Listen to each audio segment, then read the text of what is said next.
Please take a second, pause the video, and read this disclaimer. Now, the first exercise I would do if I was a truck driver would be these lower trunk rotations. Now, I'm going to start by laying on my back, my hands out to my side, dropping those knees, going side to side, keeping the ankles and the knees together, and not letting those shoulders come off of the ground.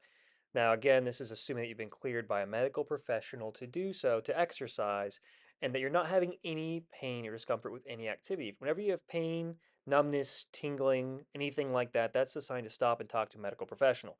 But this is how I do lower trunk rotations. Again, I'm going side to side, knees staying together. I'm not letting my opposite shoulder come up and off of the ground. And then what this is doing is it is stretching some muscles in my low back that I know are to get tight from sitting a lot, and it's going to allow me to rotate my lower spine and my thoracic spine, which is something that from sitting all day, I'm definitely not getting enough of. And I want to preserve that range of motion as a truck driver. So I'm laying on my back and introducing it here. I tend to dose these for 3 sets of 20 repetitions for myself when I do these, really making sure that if I need to, I hold it at the end range here on the ground, letting that stretch go into my low back. Because what I'm doing here is I'm allowing one side of my low back to contract and the other one to lengthen and relax. And so again, rolling back and forth. 3 sets of 20 is what I do personally. No pain, no discomfort, no numbness, no tingling, nothing like that. Just a nice, easy knees going side to side, introducing that rotation in my lower back.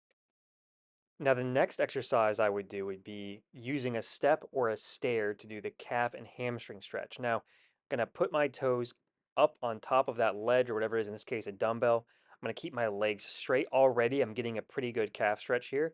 And then I'm going to hinge. I'm going to bring my chest down towards the ground. And you can see here that I'm still looking forward and away. I'm not letting my spine curve. I'm keeping my back straight because that's how I need to perform this stretch. Now, this is one that I do during road trips. I make a point to stop about every 2 hours personally to do this because I know if I drive more than 2 hours, my calves are going to be feeling it for the next couple days. Now, again, this is something I'm feeling in my calves, both of them, and all the way up into my hamstrings when I add that hinge. I'm not feeling pain or numbness or tingling. If I did have those, I would stop and talk to a medical professional. But I am feeling quite a significant stretch, and I tend to dose this for myself as 3 sets of 1 minute holds. So I do 1 minute hold, take a break, walk around a little bit, come back, do it again. That way I've hit it for about 3 minutes, and that's what I know that I need personally to really get in there and stretch these out. Again, every couple of hours stopping on the road when I have a chance. Now, as a truck driver, I know it's not going to be feasible, but if I was a truck driver, I'd be stopping and doing these every chance that I can. Now, let's take a look at the next exercise that I would do if I was a truck driver. And the answer is the piriformis stretch.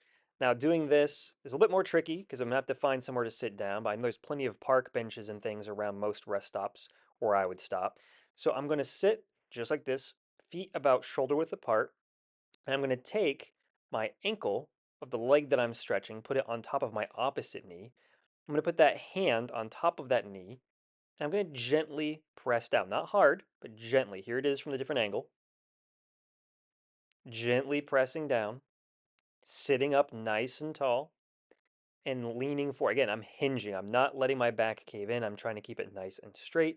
And I'm letting my chin try and reach out towards the wall in front of me. And I'm going to hold this for, again, about a minute. Personally, I do these for 3 rounds of 1 minute holds. This is a stretch that I feel a lot in that hip, in this case, that left hip. Very deep. I don't feel any pain. I don't feel any numbness or tingling, but it's definitely a stretch that I feel going down my leg. And this is a muscle that definitely gets neglected. And a lot of people, especially people that have to sit a lot, and so me as a truck driver in this case, this would be a muscle that I know would get tight from not being exercised or moved a lot, and it could cause some pain that would run down my leg. So I would be doing this stretch again as often as I can when I stop for rest breaks. So the muscle that this is stretching is called the piriformis, and again, it is one that is very deep, and it's one that I know I need to stretch quite a bit. And it also tends to be that one side is way tighter than the other for me. So I know that in this case, my left side is the one that is way tighter. That needs a little bit more attention than my right. But again, I dose these for 3 sets of 1 minute stretches on each side to prevent that from becoming a problem in the future. Thank you so much for watching the 3 things I would do if I was a truck driver. Please don't forget to like, subscribe, drop a comment to let me know what you want me to see next. And don't forget to stay fit, stay healthy, and to stay awesome. And I will catch you all in the next video.